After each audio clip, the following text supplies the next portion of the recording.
Good evening and welcome to you. Just while you're plugging in, let me just show you a little clip.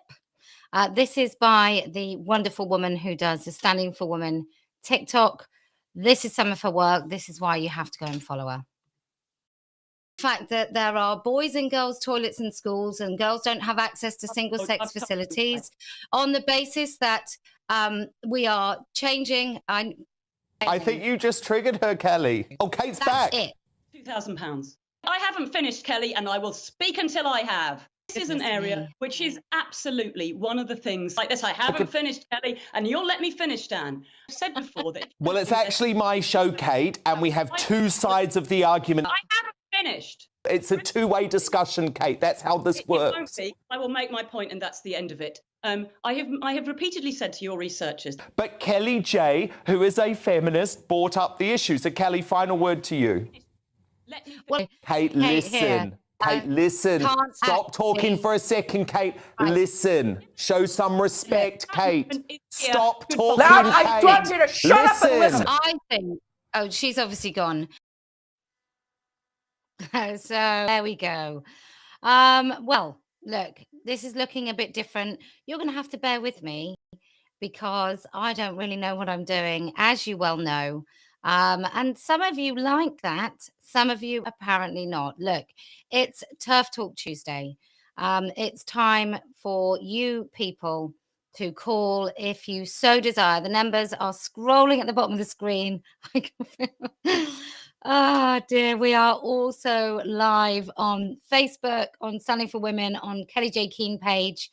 If you send me a personal friend request, you may well be directed to the Kellie-Jay Keen page. And it's TERF Talk Tuesday, first caller. Hello, good evening. You are through to TERF Talk Tuesday. You can say your name. You don't have to. What would you like to comment?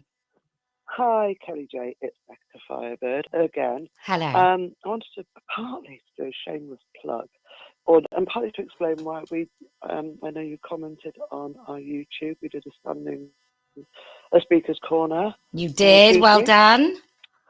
We did, and what I just wanted to say was it wasn't me, that actually wasn't my idea. It was one of your local members, who you do know, and I wasn't to go last month. There were 5 of them last month.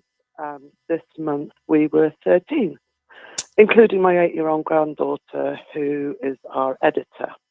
And from that, I put it onto the YouTube, posted Twitter. Thank you so much for your comment. And then I thought, you know what? In for a penny, I'm chucking it on my Facebook, which for me was a brave move because that's where everybody knows me. And I thought, you know, if I lose friends, this is too important. Friends come and go. But even from that, I've had one woman who does follow you, but she's not on social media. She's coming to Brighton and she wants to come to Shrewsberry as well for further ones. I've had 2 old school friends who have kind of got an idea about kind of things I've posted. Don't really know anything about it. Some of them didn't even know there was any kind of movement. They want to come. Wow. Another one who did come to the 2 speakers call, who's a friend of mine, and it was just an excuse really to see her. She is, again, knew nothing really other than this feeling of this isn't right. And so I saw yesterday on her Facebook, she had changed her cover photo to adult human female. So it's getting really, really exciting. So I'm going to go and have coffee with one of my friends who I've not seen for a long time. She really wants to know all about it. She said, I'd really like to come. And can I bring my friend? And I'll tell everybody about it. Wow. So it seems such a tiny thing, you know, a dozen women in Shrewsbury, because we're so far from London. We'd love to come down to Speaker's Corner, but we just can't. So Wendy just said, well, we'll do it in Shrewsbury. Got the permissions and everything, and it's very central. We had a woman, oh my goodness, we had a woman, quite timid, maybe that's not the right word, nervous. She travelled on her own from the West Midlands on the train and came and found us. And we had a member of the Green Party who was again in for a penny. She wasn't going to show her face. So it's happening. Yeah. Yeah. It is happening. That's amazing. Wouldn't it be great if these could pop up all over the country? It would just be fab if it could come up all over the country. You know, they could pop up because we can't all get to London. No. And it would, you know, so why not? That's what locals is about, isn't it? 100%. That is exactly why everybody should join locals. Thank you so much for telling us about your progress, and I hope to come soon. Thanks so much. Okay, I'll go now. You'll have lots of calls. Take Cheers, care. my love. All right. Bye. Okay, so that was one of the local groups in Shrewsbury in the UK, and they have started hosting their own Speakers Corner, which is what Standing for Women is all about. It's all about women speaking up for themselves. Look, if you're having tech issues, if you can tell me where you are, well, I can kind of see where you are, and what on earth is going on, that would be great. I am in some sort of abyss when it comes to my signal. So thank you for bearing with me. We are live now on Twitch, on Facebook, Twitch, that does make me laugh, Twitch, Facebook and YouTube. And we've got a call coming in now. Good evening. This is Kellie-Jay. You are free to say who you are. You absolutely don't have to, but what would you like to say? My name is Annie. I live in Oregon, western part of the United States. And I just want to say thank you for all the work that you've done. I discovered you about a month or two ago when the police came to your door that you were being untoward about pedophiles. Oh, yeah. And I'm actually in my small town of Ashland, Oregon. There was a 65-year-old gay man who groomed and molested a 14-year-old boy who's and more victims have come forward. So that really struck a chord with me. Yeah. And this whole, you know, I used to be really hardcore left and think love is love is love, and you know, trying to just be accepting on me seeing this huge shift in the past 10, 15 years. And there was one instant I remember I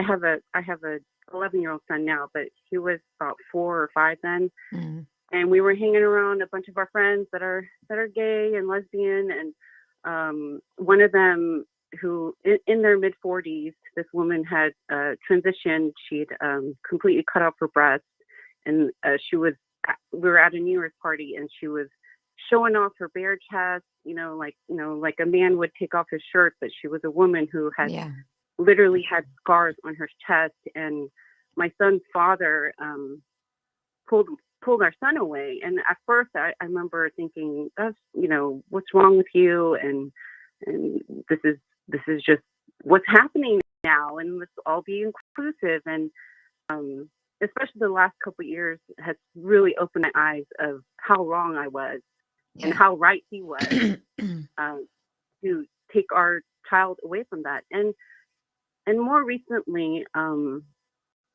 of a mom friend who we were pregnant together, and our kids grew up and we lost contact, but her son ended up going to the same school as my son, so we reconnected, and they've been playing. But his older sister, who was in her 20s, and kids in their 20s, especially nowadays, they're all being indoctrinated and thinking they're doing the right thing and being activists, and they're actually feeding into this evilness, and so this 10-year-old boy claimed that he was non-binary, and I never said anything about it to the mother, but until I saw her son, and I would have anything if it was a girl or a boy, blow a kiss to my my son, like not just an innocent, like, oh, bye, you know, it was like kind of like Marilyn Monroe kind of like dramatic kiss. Wow. And I remember I asked my son immediately afterwards, after we went to the car, and I was like, did he just blow a kiss at you? And my son's just really oblivious. He's like, no, I don't think so, but I know what I saw. And then I decided I didn't immediately right away because I was still processing what happened. But I ended up talking to the mother and just saying, like, look, you know, I have certain values. I don't want my son to know what non-binary, what all this trans, he doesn't need to know that. It's a sexual topic that has no place in kids' lives. And I said it more gently and trying to just like figure it out with my friend. And she literally turned on me. She called me a transphobe, homophobe, that I was trying to erase her child. And I said nothing about him and her, what she chooses to do with her child. Although I have lots of opinions about it, I didn't express that. All I said was, hey, the sexual stuff, anything is off limits with my son. So how can we work this out? And she just literally turned on me. And soon after, I watched that documentary with Matt Walsh, What is a Woman? And the way, you know, he goes through the interviews and the way they shift once he asks that question, the very obvious question, the shift of the anger and the meanness, you know, and the gaslighting. I mean, literally, this mother told me that I was a vile human being and that she wishes that I had like kindness in my future coming out of me. It's so nuts. Literally, and it made me so sick. And just like watching the documentary, I was like, oh, I relived that experience of, you know, trying to protect children, trying to protect my child, and then being told I'm a vile human. Well, I think what we have to rely on is the truth will eventually out. And I note that you're in I think one of the few states in America where a 15-year-old can actually give consent to have her own breast removed. So I really do. Even younger. Well, I think parents can consent younger, but I think in the state of Oregon, a 15-year-old can give consent herself without her parents' consent.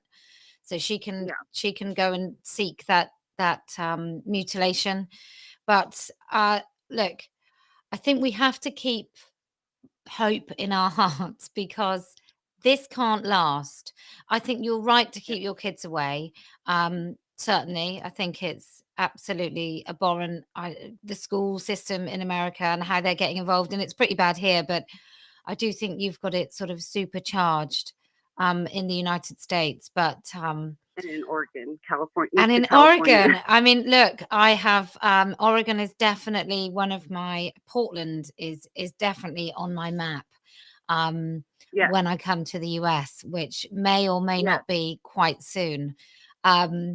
So if you're anywhere in driving distance and you want to come to a speaker's corner, then we'll be there. I'm looking forward to it. I'm following you very closely. I'm following on Instagram, YouTube. I discovered these TERF Talk Tuesdays some weeks ago, and I'm like, I totally want to call in and talk to KJK. Well, now you have. You know, I have a women hat, the Black women hat. I've been wearing the female shirt. I got some of your women stickers. I was just in Seattle with my very, very woke brother and sister-in-law and family. And I just hung out with the kids because I just, you know, they're sheep. I can't wake them up. Yeah. I've accepted it. But I was walking around and I had these stickers. And anytime I saw like a flag, you know, the pride flag with even like the pedo colors, I went to the closest stop sign or whatever and just slapped it on. And, you know, there's near the pedophile that lives in my neighborhood, you know, just trying to be the billboard, as you say, and just get people to wake up and start talking about this and take things seriously because it's just gone too far, you know. Well, Thank you so very much. I totally agree with you. And I just think the being the billboard thing and the stickering just gives all of us a little bit of something that makes us feel like we really are playing our part. But thank you so much for calling me all the way from Thank you Oregon. so much. Thank you. Bye-bye. Okay. Hello, good evening. You are through to Turf Talk Tuesday. You can say who you are. You absolutely don't have to, but what would you like to say? Good evening. I just wanted to give a little bit of background about AGP's transvestism. I remember there was somebody speaking about this last Tuesday, and it suddenly struck me, this is kind of like part of our family history. My granddad, who's been dead for many, many years, was a transvestite. And he kept it very much in his own home, in his own space. So I didn't even know about it until I was over the age of 18. So when we were children, we used to go around to our granddad's house on a Monday evening after school. And we would it was just normal to kind of like go over, ring the bell and just sit on the doorstep for like 10, 15 minutes. And then he'd open the door. And years later, my mom said, oh, he was getting changed. And I was like, what do you mean he was getting changed? And the whole thing came out that he dressed in women's clothes when he was at home on his own. He was separated from my grandmother because obviously that was a bit of an issue between them. Yeah. And that was his normality. But we as children were never ever exposed to it. I never ever saw him dressed as a woman, and thank God, because I think it would have really freaked me out. And he respected the fact that this was something that he knew was a personal thing, a bit of a fetish, whatever. I don't even know that much about his own personal journey with that, whether it was sexual for him or whether it was just fulfilling something. I don't know. Never knew about it at the time. But I just feel that we need to, as a community, as a society, bring back this idea of putting it back where it belongs. Because we've got so many guys now who are just like dressing up and coming out and just like, hanging around in the wrong places, in the wrong spaces. And it's like, I don't give a shit what you do. Sorry, didn't swear. I don't really care what people do in the privacy of their own homes. I genuinely don't. But, my grandfather, bless his cotton socks, he kept it away from everybody else and he knew what it was, And I feel that barrier, that boundary has been removed. And that is I'm not saying that my granddad was a threat to anybody, because I don't think he was, but he would never have dreamed in a million years of going into a woman's space, a woman's toilet, and nothing. He wouldn't even have gone down to the local shop. Well, he would have had some shame, I would hope. He would have felt ashamed. Yeah, he would have felt. Yeah, he would, because I think he was of a generation that recognised that was very, very unusual behaviour, and people recognised that it was something that was seen as something of a fetish in that sense. Whereas I think people today have de-fetishized it in the same way that they are de-fetishizing all kinds of weirdness. It's like, you must have heard that thing about something shaming. What is it? Kink. Yeah, kink shaming. And it's like, I'm actually very much in favour of kink shaming. I don't think it should be normalised. To be honest. Yeah, I'm more for bring back the shame. On all sorts of things. There were some things that were terrible, and people were ashamed, and that's why there were mother and baby units and and mass graves of babies in Ireland, and in some places shame went far too far. But it seems like we still held on to a lot of shame for women whilst we were really allowing men to have none. And I don't even think it's a sex divide now, although sex maybe is the operative word. But we're now supposed to think not just that it's not shameful, but that it's stunning and brave, should be celebrated and shared with kids. Right, exactly. And I think that's where I kind of like go, no. Because it's like you do need to have those boundaries. And the other thing I wanted to mention, I have a relative who is legally married to a trans person. And they are, I think they're separating and divorcing, which is not great.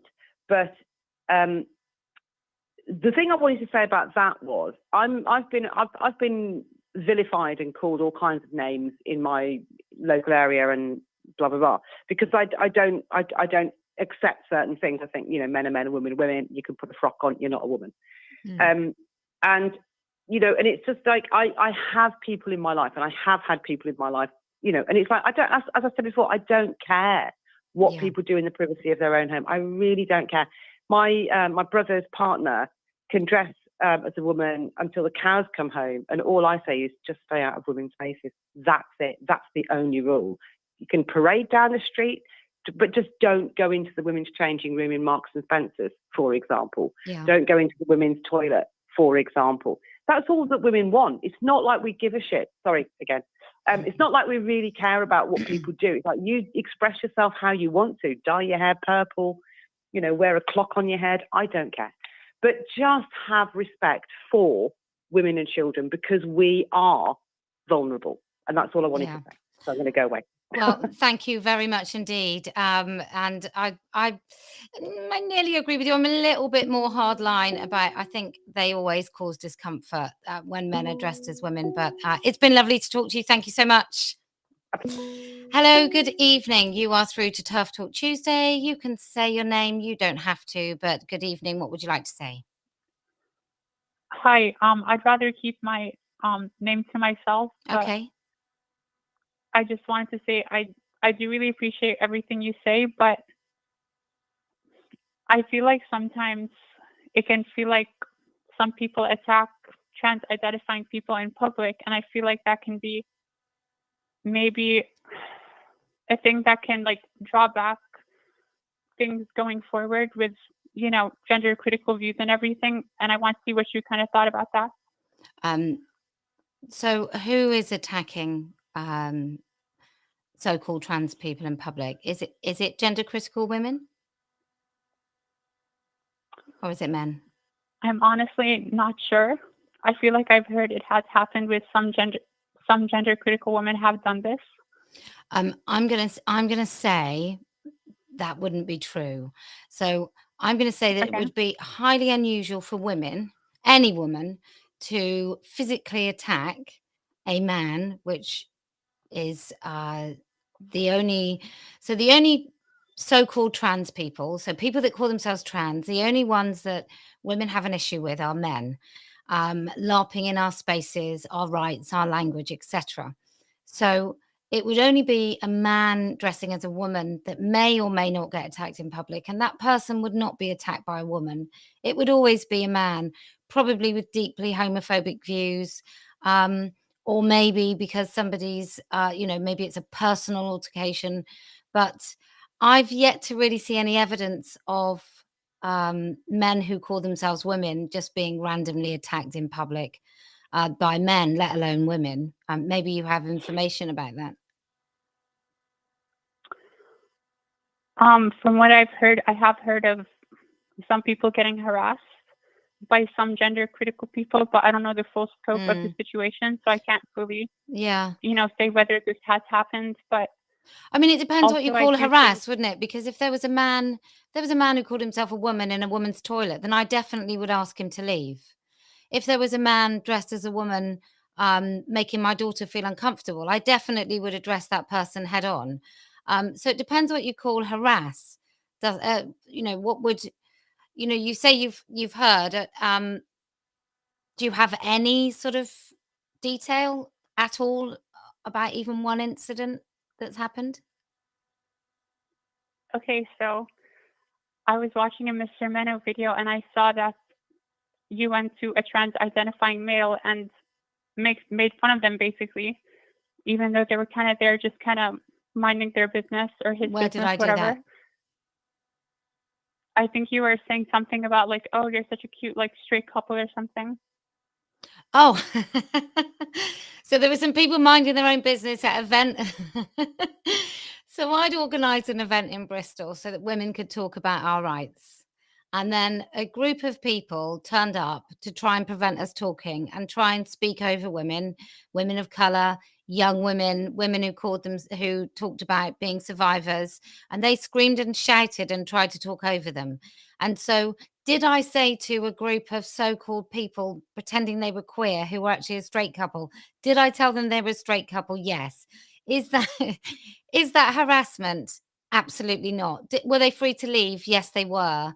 So what they'd done is they tried to come over to disrupt an event that I was actually hosting with a lot of women speaking about our rights. I don't think they were minding their own business. Any others? Okay, well, I apologize for misunderstanding the situation. No, that's fine. I'm sure Mr. Menno probably made it pretty clear. Do you have a vested interest in women not speaking to men who call themselves trans and telling them that they're actually men? I think there's a time and place, like in a public bathroom, I could see that being beneficial, or in a public women's space, but I feel like just kind of out in public, I don't see what the point is necessarily, like what that necessarily benefits anyone with. Well, for me, if a man is in anywhere near my space, certainly trying to disrupt something I'm doing, then I'm always going to say that he's a man. If a man's trying to talk to me and force me or coerce me to use language, or making me feel uncomfortable in any way, shape, or form, I'm always going to name him as a man. There is absolutely nothing that will ever stop me from shouting from the rooftops if I so desire. When a man is pretending to be a woman, because I think somebody's got to say it, and I'm quite happy for that person to be me every single time. I find it so offensive and insulting when men dress as sexualized parodies of women and walk around the place expecting women to engage with them as if they are actually women. I couldn't think of anything more misogynist. So I'm pretty much always going to do that. But thank you so much for your call, and it was thought provoking. Thank you. All right, thank you. Bye bye. Okay, bye. So yes, so anyone, if you want to phone and tell me that I'm doing something wrong, I mean, there's plenty of women on Facebook who do it all the time. If you want to phone in and tell me that I am doing something wrong, you are more than welcome on this channel. This is, if nothing else, the home of free speech. And we know, women, more than anybody else, that that it's our speech that is being stolen. I'm just going to see if I can scroll up to any super chats while I wait for the next call. I have seen some. This is why I need some massive investment. Whoever you are, keep calling because I can grab you. Marsha Matthews with her $49.99 US dollars. Thank you so much, Marsha. I can't remember which part of the US you're in, but if I come, it would be lovely to see you.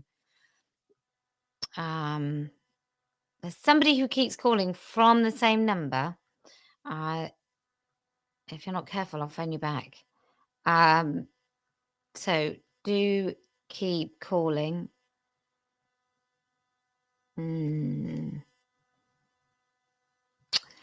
Okay, so we are now live streaming on Facebook. I'm so sorry if you did more chats because I can't find them. So we are on live Facebook on Standing for Women, Facebook Kellie-Jay. We're also on Twitch, and we are on YouTube live. Good evening. You are through to Kellie-Jay. This is TERF Talk Tuesday. You can say who you are. You absolutely don't have to, but welcome. What would you like to say? Hi, I wasn't anticipating we'd get through, but that's great. I just wanted to say that we've been really concerned about gender ideology in schools, particularly for primary school aged children. And I can see that you're gaining momentum in that area, and it's been wonderful. It's tremendous what you're doing. For mothers everywhere, to be quite honest, you know, this is my first child. She's only a year and a half old, and already I'm terrified about her going to primary school and being told, you know, instead of objective fact, subjective lies, you know, you can change sex. Yeah, that's absolutely not true. I can't believe anybody could look at a child and tell them a barefaced lie and feed them to an industry in which they're going to make thousands of pounds to mutilate their young bodies. It's just so manipulative. yeah. And one of the greatest scandals since lobotomy. And it doesn't just upset me, you know, every now and again. You get impassioned about an issue and you think, oh, you know, you've just got to learn to live with it. This is something that genuinely I'd say at least once a day I would spare a thought for it and think, you know, Christ, what am I going to do? Am I going to homeschool? Can I afford to homeschool? Is that the decision that I'm going to have to make for my daughter's future? Will she be able to run the gauntlet of primary school with sensible people around her to guide her? Or will she just fall in the trap, you know, and do the opposite as children often do? My parents say that that's, you know, that there's only two genders, so therefore I'm going to get trapped in this ideology, and I'm going to say there's 100 genders, mummy, and I'm going to come home with a different one every day because it's the cool thing to do. I'm genuinely terrified of her coming home one day and saying to me, I want a hysterectomy. You know, 10 years on, she will absolutely turn around and say, I want to bear children. And she'll have lost the ability to bear children, which is one of the greatest things that we can experience in life. I was that person. You know, I prided myself in being gender neutral. And here I am, a mother. You know, I could never have imagined I could be here celebrating my sex body and accepting my sex body. Wow.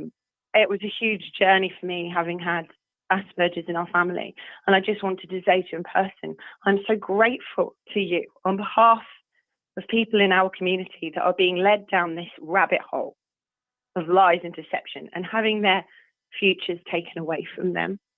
You're actually giving us hope that we can push back against this, that they may well go on to have children themselves and not be sterilised. And I just wanted to say in person that, you know, if within our community they can't tolerate things such as prenatal testing for autism, how can they tolerate the concept of sterilisation? I know. Of saying, you know, how it just seems like such hypocrisy. You know, this is the same crowd that are doing this. I think a few things. We need to be hopeful, and I'll tell you why I am really hopeful. I'm really hopeful, for example, just from your call, that you're already thinking about how you're going to protect your daughter from this, but also that you're recognizing that you came through, maybe you had a little bit more of a chance than other people who are a bit younger than you, maybe, but that you came through the other side of accepting your body from not accepting your body, I assume.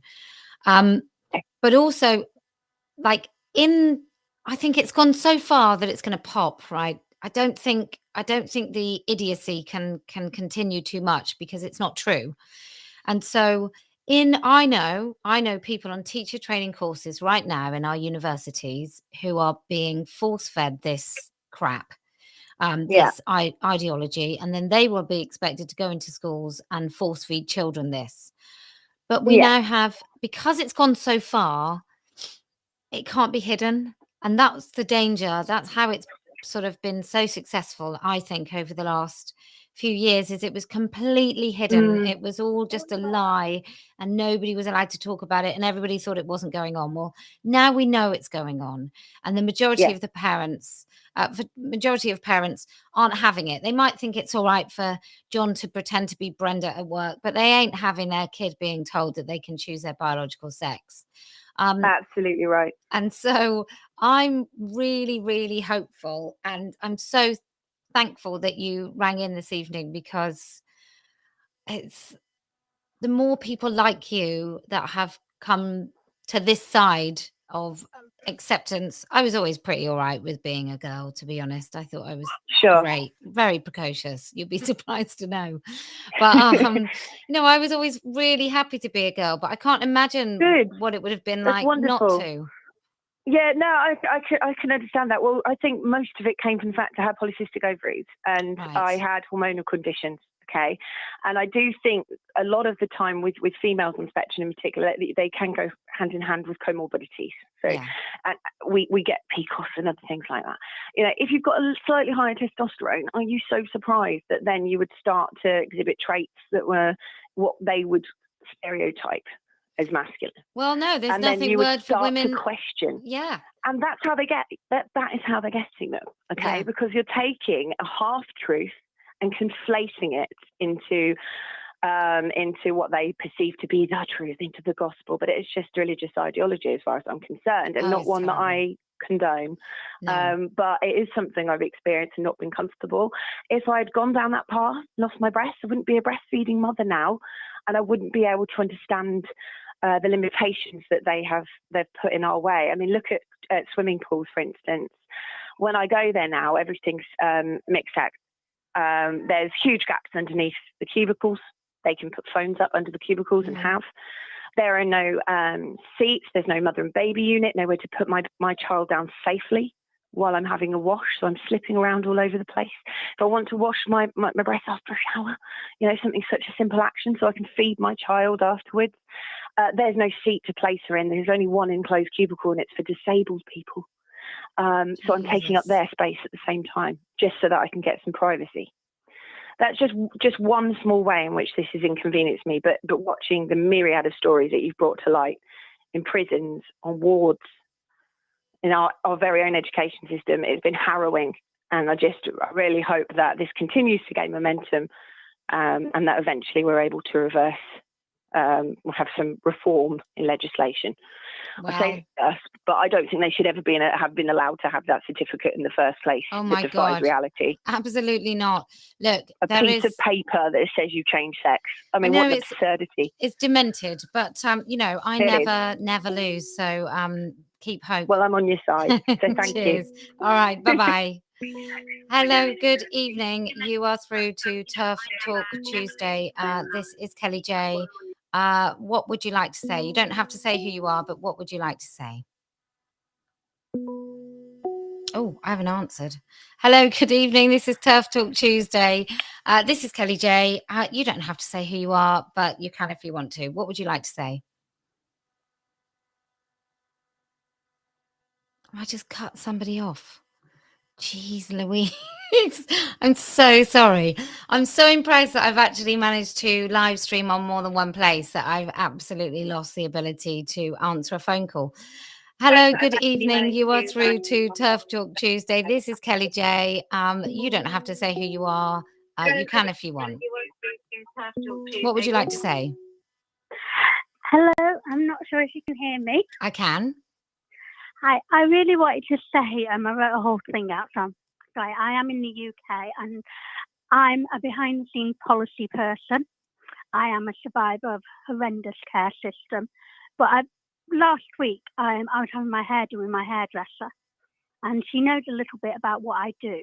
But basically, what really starting to drive it home was when I told her about your visit from the police for being untoward toward paedophiles. And I was being very careful because there were children in the salon. But I think getting the message out then, I really admire that. So, because I'm an academic, I'm behind the scenes, I doing my own work in different ways, but I really admire women like yourself who are sort of putting yourself out there. Because one of the things I'm getting really, really annoyed about is these women defending maps. I know. It's nuts, isn't it? I want women that are survivors, and I actually did quote this to one of them. I would like to know when they have intimate relations with their partners, and yes, I'm talking about orgasms, afterwards, do they think of the women who are surviving these people who don't get to have that? Who don't get to have those loving, intimate relationships because their innocence was ripped away from them with no choice.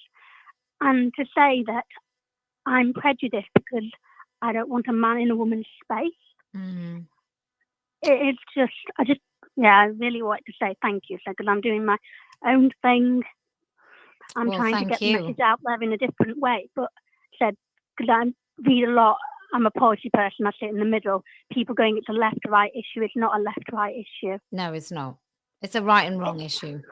It is very much a right and wrong issue. I just want to just say, ordinary person, to say thank you. Well, you're very, very welcome. And look, I always say this, it's tiny droplets that make a tsunami. So you speaking to that woman in your hairdressers, you have no idea who she's now going to speak to. But thank you so much. I know she's speaking to other people, and I am in education as well.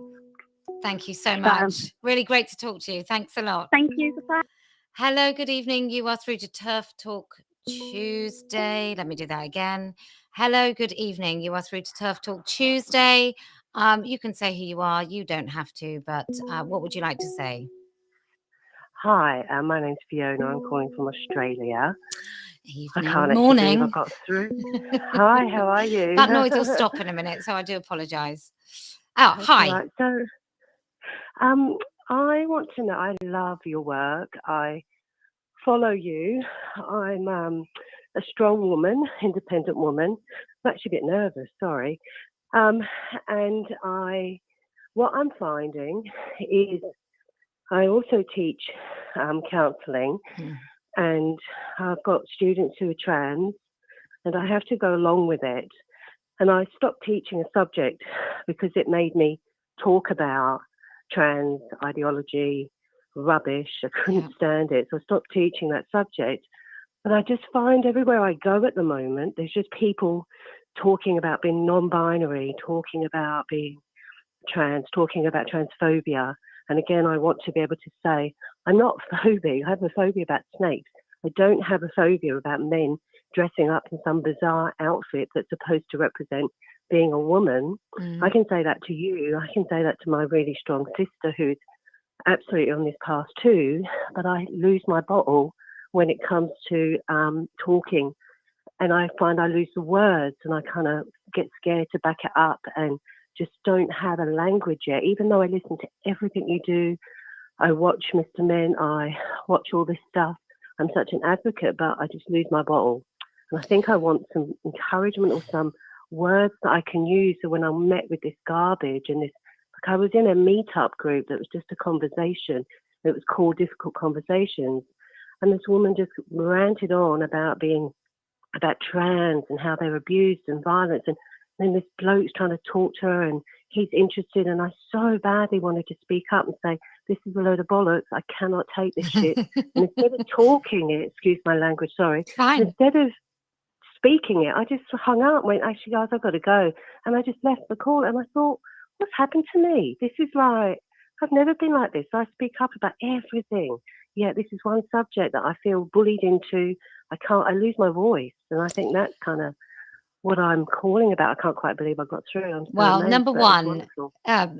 good morning. Number two, I think you have got to not be so hard on yourself. This is a really clever, manipulative movement, the first of its kind that's managed to dupe huge swathes of very powerful people with very powerful people doing the persuading with lots of money. And what they've done before anyone said, I'm going to put a bloke in the girls' toilets, they've made it law. They've covertly made it law and acceptable in policy. So by the time it filters down to people what the repercussions and consequences are, they got it all sewn up. So do forgive yourself, right? But then number two, just for encouragement, if not you, then who? Exactly. I know that's why I piss myself off so much. I am hard on myself, but it's hard not to be when I feel so strongly about it, yet I see myself cowering away from the subject. And, were you and going to change the mind? Yeah, but on that thing the other day, were you going to change their minds? If you'd said, I don't think women have penises, do you think that they were going to say, oh, do you know, you're absolutely right. I've been wrong all of this time. I think your best, if you want to feel like you're making a difference, arguing with someone I don't think helps. I quite enjoy it sometimes, but that's usually if people come to me with an argument, and I'm quite, look, I've put myself in this position where I am just going to say what needs to be said at any given moment, and I'm happy to do that. If I was, I watch you though, and I just go, I want to be like that. Like what happened to me? I can do it with so many other subjects. I work in child protection. I'm an advocate for children. You know, I'm an advocate for vulnerable people. I will argue those points to the death. Yet this subject, man, it's just got me stumped. And I watch you in awe and go, wow, I feel like that old London girl, like I used to be this London girl walking around taking on anybody and everybody for the right cause. Yeah, and this one stumped me, man. You've got to draw out. No, you've got to draw them out. So when those people were both kind of, I mean, what I do now, if someone says, oh, there was a trans kid at the school, and I just say things like, oh my God, how awful, that poor kid. Isn't that awful? What, and the parents are going along with it? Oh my God, what abuse. So I just talk like that. However, if you want to, so I'm a bit abrasive, shall we say, but if you want to pull someone into changing their mind, I think the best thing you can do is use their arguments against them. So just repeat what they say, but with a question. So if they go, oh yeah, I'm non-binary, you'd say, oh, non-binary, like, oh, what's non-binary? And then they say, and then you can just you basically get them into a situation where they can't justify what they've just said. And you can just keep using common sense doing that, can't you? Yeah, without getting into it. If you just said, oh, non-binary is a load of nonsense. Who on earth believes in non-binary? That's just what we used to call personality, and you're just a bit of a pick-me or a attention-seeking moron. That's not going to convince anyone. But if you sort of do the non-binary, so do that. So do you have you got a different body? You can kind of just make people just make themselves look stupid. And if we do have quite a lot of people down under who are part of the local Standing for Women, so do write in and maybe you can. Yeah, I've got one person in Melbourne that I follow. She's actually a friend of my friend, and she's also very much an advocate for Standing for Women, and we're both on your group. So great. Well, that's good. I like that because that's what I do when I have to, because I have to face some serious issues and serious people, and I do I wonder about that for you. And I think I might go back to that, just saying to people, I wonder about that for you. What does that actually mean for you? Yeah. Oh, okay, because for me it would be A, B, and C. I can do that. Yeah, that you've got good skills. I bet you've got brilliant skills with all sorts of manipulative or disordered people. These are just the same. That's amazing. Thank you. I feel like I can just come back to myself now and just do that. Just be brave, though. It's this bravery that I struggle with on this, because it's so contentious, it's so heightened, and it's so insane that you just argue. It's almost like that, having a conversation with somebody who has so much cognitive dissonance. It's so mad. I think they're going, am I actually listening to? Well, imagine, right? You have a conversation with someone where you just inject just a tiny element into their brain that this maybe isn't right. And then maybe they then go on the journey and then they decide that actually it is all a load of nonsense. And then they have a conversation with someone. You just don't know the implications of who actually, you could literally save the fertility of a child by just changing the slight mindset of one person. So maybe you see every conversation with less kind of like, oh, more like, I can't walk away from this conversation without at least trying to change their mind. Yeah. But good for you. I think that's, and bravery around saying, actually, I don't use they, them, or she, shim, or whoever they are. If it's a sex biology for me, I did say that the other day. I said I just kind of go with biology and science, and it was like dropping a clanger in that room, and you could just see people's faces. And then I went, anyway, got to go. I just left. Well, so, I think telling the truth is like the new drug. It's rather addictive. But thank you so very much for calling. So much. All right, cheers. Wonderful women. Do keep going. Bye. Okay, bye. How lovely. So that's not our first. Lola Moth, you might have been the first caller from Australia. Good evening. This is TERF Talk Tuesday. You are through to Kellie-Jay. You can say who you are. You absolutely don't have to, though. What would you like to say? Hi. Hi. It's Jane Atkins. Joe Atkins here. Hi.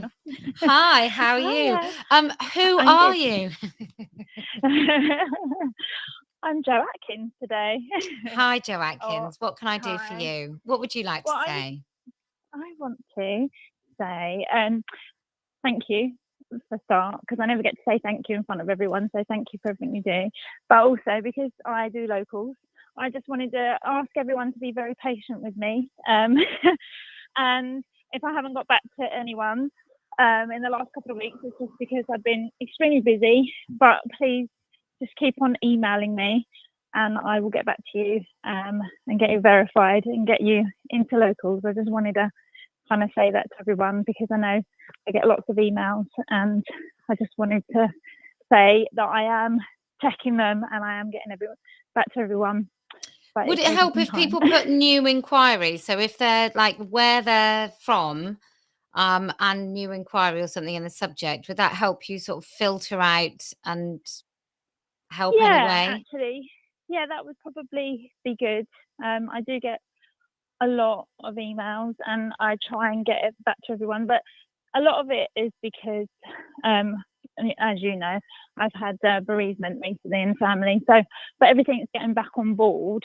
So if I haven't got back to someone, it's just give me some time and I'll get back to them. But I just wanted to say that in case people were getting frustrated. Right, so Jo basically runs locals, and she's an absolute powerhouse, phenomenal woman, who is managing to coordinate the globe of women who want to be part of Standing for Women. So please don't be rude if you're waiting. But thank you so much, Jo, because Jo approached me and basically suggested that she would run this. And I've always held very tightly to the reins with Standing for Women and everything that I do. Rightly so. But the face of this woman just said, you should trust her. And I was completely wrong, actually, because what I thought she could do was totally underestimating what she's actually managed to do, which is extraordinary. So I will publicly say to you, thanks so much. Thank you. But for everyone else, if you could put maybe, if it's a brand new inquiry at to local@standingforwomen.com, can you put new in the subject as well as the place that you're calling from? So, for example, we might have a Sheffield group. Australia might not have a Melbourne and a Sydney group yet. We might just have Australia. I know we've got some groups in Ireland. But if you give a broad geographical area, that would be really, really helpful. Yeah, is that right? That would be good. Thank you. Yeah, and just be patient. I will get back to you. And if I ask to do a verification, this is for your safety as well as everybody else's safety, because then they know that everybody they're speaking to has been verified. So it's for everybody's safety. Yeah, absolutely. Most women are understanding, if I'm honest. Yeah. Well, thank you so very much, and I shall speak to you soon. Cheers, lovely. Yes, I'll speak to you soon. Bye. Yeah. Bye. Bye. Good evening. You are through to TERF Talk Tuesday. You can say who you are. You absolutely don't have to. What would you like to say? Oh my gosh. Okay. Hello. Hi. Can you hear me? I can. Hi. Oh my gosh. I did not expect to get through. This is so exciting. Okay. I've been trying for a couple of weeks. I'm Madeline Geraldine. I go by. First of all, I just have to say thank you because I love you so much. Thank you. I'm so excited. Okay. I'm just calling because I've been following you, but I've also just been on high alert of the trans stuff since 2015 myself, and have just watched what I feel like is this avalanche happening before my eyes, and then felt really helpless to it, honestly, in the beginning. And I peaked as soon as I saw Bruce Jenner on the cover of a magazine being a woman of the year. I didn't understand at that moment how that wasn't clear to everyone, how deeply sick this whole thing is and misogynistic it is. So my personal story got so much intertwined, so deeply intertwined with all of this, where I was very clear from the moment I heard about any trans stuff about where I stood with it. I grew up with a lesbian mother who's also disabled, and just experiencing life through her eyes, I guess, made me a little bit more aware in some ways of the way that women were treated, but also lesbians in particular in Pride in the 90s. Just like, so that's kind of like a little my background, and then feed up into finding out that there is a trans identifying child in our family, in my husband's family. And my husband and I were so clear on our whole perspective of this for years before this happened. with this child. And we had just had our two, I have a 2.5-year-old, I have a 1-year-old essentially. And we thought it was really important that his family know where we stand on this issue because of everything, because of reality, because of, you know, it's an experiment to really raise 2 babies in a world where you're not telling them the truth about what a man and a woman is, the fundamental reality of our whole existence. It just hurts me so deeply because I don't think people see it from the perspective of being a mother, a new mother. And I think sometimes people, I mean, I know you women do, and thank you guys all. But it's like when you're a new mother and you're trying to get these children to understand their surroundings, this is like our number one job. Yeah. You know, and they ask all day long, what's this? What's this? What's that? But there's some things that they just innately know. And he just call, you know, kids that when they're very little, they just call women mama and men dada. They know from the very beginning, and to try to raise them in this world where people are kind of going to make that a gray area. I can't imagine why parents aren't asking themselves who that serves. Who does that serve? It certainly doesn't serve the children, because it just confuses them. I wonder whether, so I think the US is worse than the UK, but I don't think the UK is particularly great. I wonder whether we've been taking the power away from parents for a long time with, you know, as swiftly as we lose community, because I guess 100 years or so ago, people didn't migrate so much. So you had your own mother, grandmother, aunties, and you had like a wealth of women and their experiences who would help you be a mother with lots of sort of gentle nudges and traditions or whatever it is that you do in your family. So I think we've lost a bit of that, and we've surrendered that to the state. And we've also with it surrendered our own instincts and what we think is right. And family has ceased to become the most important thing. And I think that it's massively to our detriment. Yeah, absolutely. And yeah, oh, there's my baby right now. Yeah, and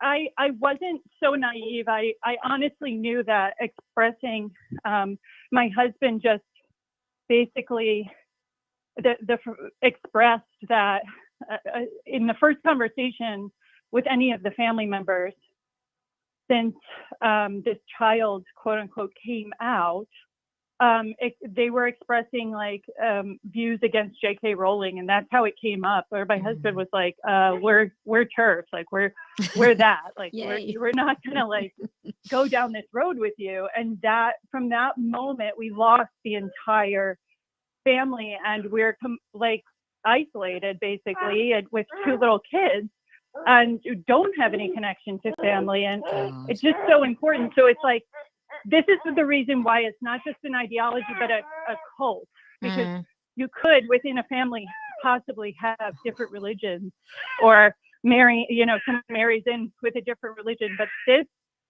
ideology, it has to eliminate anyone who questions it. Yeah. And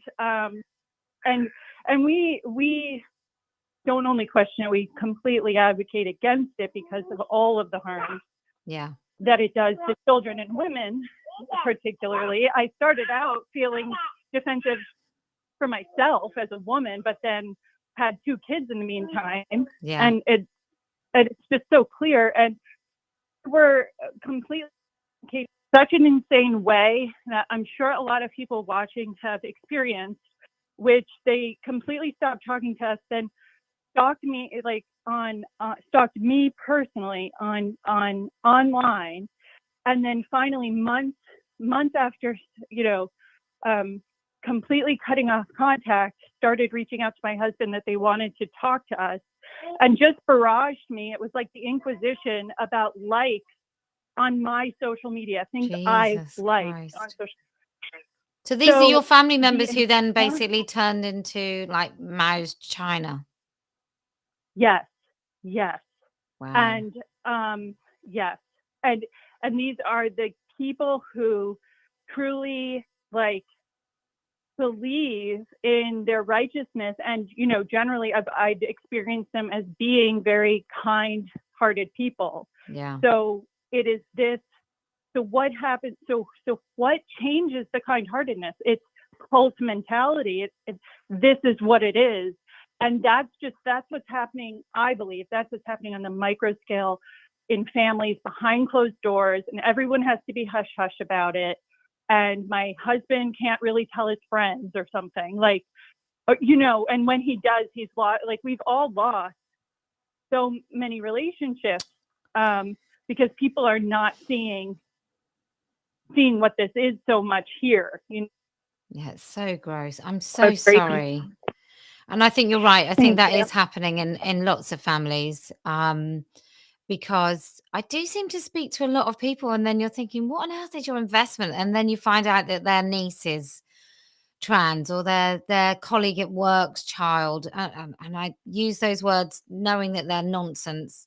Or a colleague at work's daughter calls themselves non-binary. I think Joanne Harris, who wrote Chocolat, she recently came out, and I was thinking, what's in it for her? And then you find out that her daughter identifies as trans. So it is really scary. But just to lighten the mood, how old are your babies? One is 2.5. The other one is 16 months. Oh, and it's a boy and a girl. Yeah. I had two 14 months apart. It's just God. so lovely. And the first, I think, oh my God, for me, the first time your big baby, who suddenly looks like a giant, but the first time that baby makes your new baby laugh, I think was probably one of the highlights of my life. It's yes. just, it's the best. It's the best. Look, we'll win. Your family will come round. Much. But thank you for everything you're doing. Thank you, very all welcome. of you who are watching. Okay. Much love Take to your care. babies. My youngest is now nearly 14, bye-bye. so I'm so jealous. Oh my God. Bye-bye. Thank you. Bye. Oh my gosh, that's so cute. Good night. Bye-bye. Good night. Oh, be still, my beating heart. Nothing more for me on that front until my own children have children, and I hope to God that's at least another 10 years, so they can at least buy some sort of house, or at least move out. I mean, either way, buy a house, don't buy a house, but I certainly don't want babies that aren't my own in this house. Anyway, look, it's been a really lovely evening again. I hope you enjoyed it. I hope the tech wasn't too terrible. I really did try my best. So look, I've now got to work out how much I get at the end of this stream to say goodnight to you. Oh, by the way, original question by me. What is that? Oh, I don't know. Original question by me to Maria Miller years ago at the House of Lords at a lunch, asking Maria Miller, what is a woman? And then some pesky other people come along and sort of treat it like it's their idea. But I'm not bitter. I'm not bitter at all. Anyway, look at the people that rang in tonight. All people that have their own personal struggles, want to speak, have spoken, been dumped by friends, abandoned by family. This has got to be the end of this particular quasi-religious cult. It can't continue to do this sort of devastation to everybody. So, it's time's up on this absolute gutter quasi-religious cult. Time's up. The more of us that speak up, the more we are likely to extinguish these lies. If you call in to Tough Talk Tuesdays next week, then it'll be it'll be Wednesday, because one of my beautiful, lovely children is having a birthday, and so I may take it to Wednesday, because if I bring it forward to Monday, you might miss it. So we'll take it to Wednesday. If you are the billboard, if when you are afraid, you speak up, if you don't go along with this, then I promise we will win. If you come to Brighton, it's so exciting. There's nearly 1,000 people registered. I'm not saying 1,000 people are going to turn up, but nearly 1,000 people have said they want to come. Then I promise we will win. And do you know why else we're going to win? Because I never lose.